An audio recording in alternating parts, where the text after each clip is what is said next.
Hey guys, Jade Alpine Companies, just showing you how nice and slow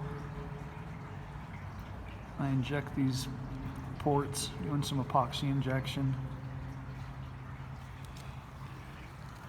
Follow these air bubbles.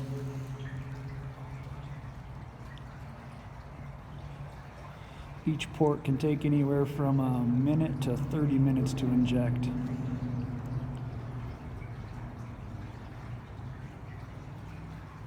Main thing is we don't want to blow the ports off the walls with too much pressure or blow the epoxy out the back of the wall, and you're going to lose everything you gained.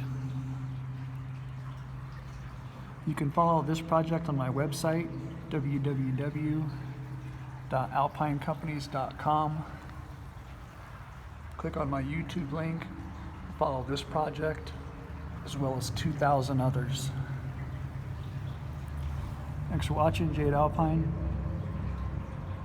We'll see you guys on the next video.